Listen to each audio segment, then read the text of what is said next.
Imagine you're 14 years old, sitting inside your classroom. It's Friday morning. Your teacher is talking. Students are moving between buildings. Nothing feels unusual. And then, you hear something. A sharp crack somewhere outside. Then another, and another. At first, you don't know what you're hearing until teachers start locking doors. Students are told to stay inside. Some hide beneath desks. Others begin messaging their parents. Because somewhere inside your school, someone has a gun. Tonight, we're talking about one of Thailand's deadliest recent mass shootings and the uncomfortable question it has reopened. How did a 14-year-old get access to a gun? Welcome to the podcast, You Can't Unhear. It was Friday, August 7th, 2026. Debsirin Nonthaburi School sits in Nonthaburi province, just outside Bangkok. It's a large secondary school. More than 2,000 students attend classes there. That morning, most of them had no idea that something terrible had already happened nearby. According to investigators, a 14-year-old student had been at home with his grandparents. At some point that morning, he allegedly took his grandfather's firearm. Then, he shot both of them. They died inside the home, but he didn't stay there. The teenager took the gun, along with ammunition, and headed towards school. At approximately 8 in the morning, he entered Debsirin Nonthaburi, and then the shooting began. Students described hearing gunshots echoing through the campus. Some initially didn't understand what was happening. Then came the warnings. Stay inside, lock the doors, don't leave the classroom. Teachers and students barricaded themselves wherever they could. Some students reportedly hid beneath desks. Others stayed silent while police moved through the campus. Outside, parents began arriving. Emergency vehicles surrounded the school. And inside, the 14-year-old continued firing. Investigators later said he fired at least 26 rounds. Police recovered dozens more rounds of ammunition. This wasn't a child carrying an unloaded gun to frighten someone. He had brought enough ammunition to continue. And something particularly disturbing emerged when authorities began identifying the victims. Many of those killed at the school were adults. 5 school staff members were among the dead. Students were also wounded, some critically. One of the youngest victims, a 12-year-old girl, initially survived. She was rushed to hospital in critical condition, but the following day, she died from her injuries. By then, the scale of what had happened became clearer. 7 victims had been killed by the teenager, including his grandparents and people at the school. The shooter himself also died, bringing the overall death toll to 8. More than 20 other people were wounded. Some reports put the number injured even higher as authorities continued reconciling hospital records, and several victims remained in serious condition.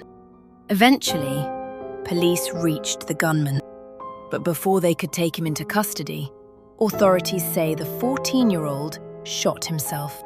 The attack was over. And now came the question everyone asks after something like this. Why? There isn't a complete answer yet. Early reporting has mentioned academic stress. Authorities have also discussed a history of mental health difficulties. But neither automatically explains mass violence. And at this stage, investigators have not established one simple motive that explains why this teenager killed his grandparents, then went to school and opened fire. There is another question, however, that investigators can answer much more concretely. Where did the gun come from? It was reportedly his grandfather's. That detail immediately pushed the shooting into a much larger debate happening inside Thailand, because Thailand has something unusual compared with many of its neighbours: a very large civilian gun population. The most widely cited figures come from the Small Arms Survey, which estimated civilian firearm ownership around the world in 2017. Thailand was estimated to have approximately 10.3 million civilian-held firearms. More than 6 million were believed to be registered. Millions more were not. With a population of roughly 70 million people, that works out to approximately 15 firearms for every 100 residents. And it placed Thailand among the highest rates of civilian firearm ownership in Southeast Asia. But there's an important warning attached to those numbers. They're estimates, and they're old. They're based on 2017 data, not a real-time count of Thailand's firearms in 2026. Even the Small Arms Survey emphasises how difficult it is to know exactly how many weapons circulate inside any country. So saying Thailand has exactly 10 million guns today would be misleading. What we can say is that Thailand has historically had a remarkably large civilian firearm stockpile compared with neighbouring countries. And that creates a problem that legislation alone can't immediately erase. Because once millions of guns already exist, the question isn't simply, can someone legally buy another one? It's also, who has access to the guns already inside people's homes? And in this case, that question couldn't be more important. The alleged shooter was 14. He couldn't simply walk into a legal gun store and purchase a firearm. But apparently, he didn't need to. There was already one available through his family.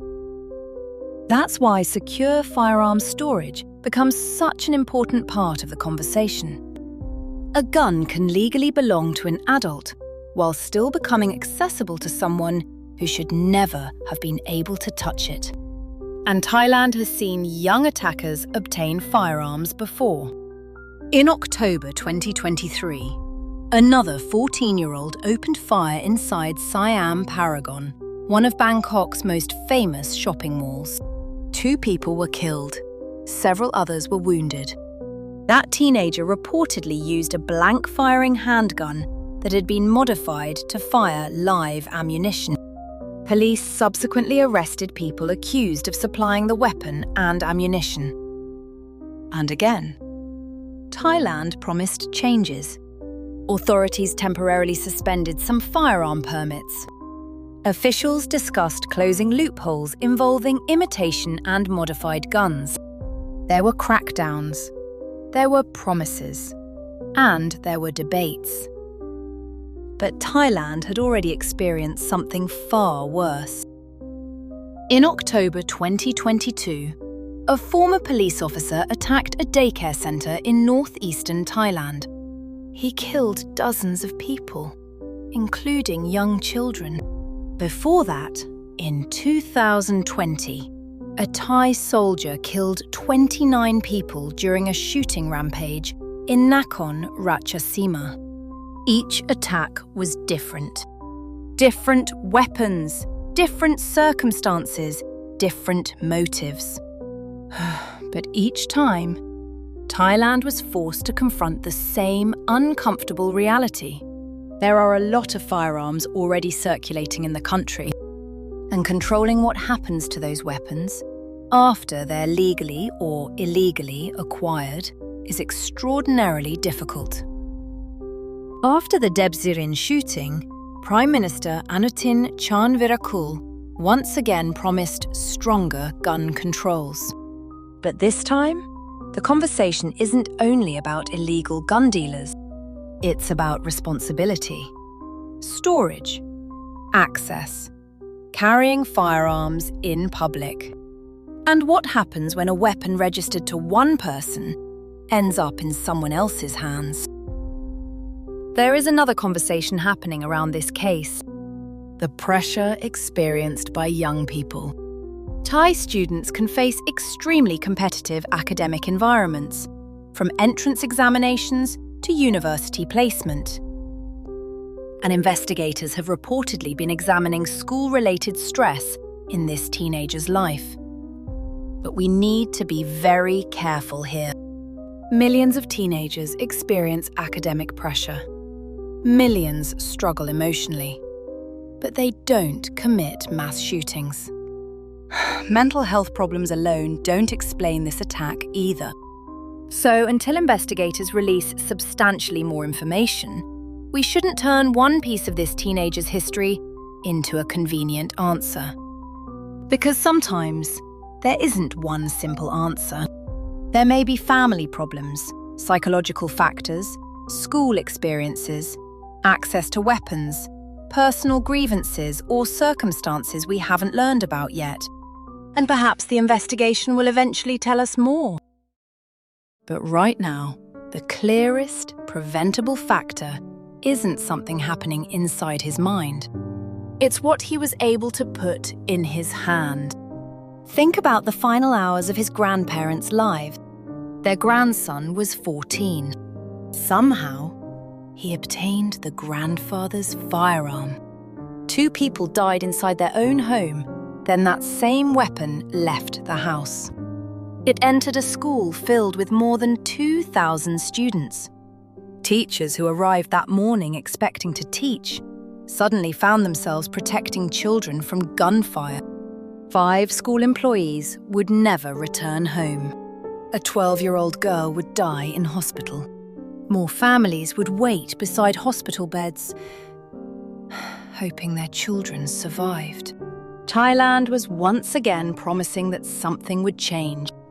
The question now is whether this tragedy actually changes anything before another gun, already sitting inside someone's home, finds its way into the wrong hands.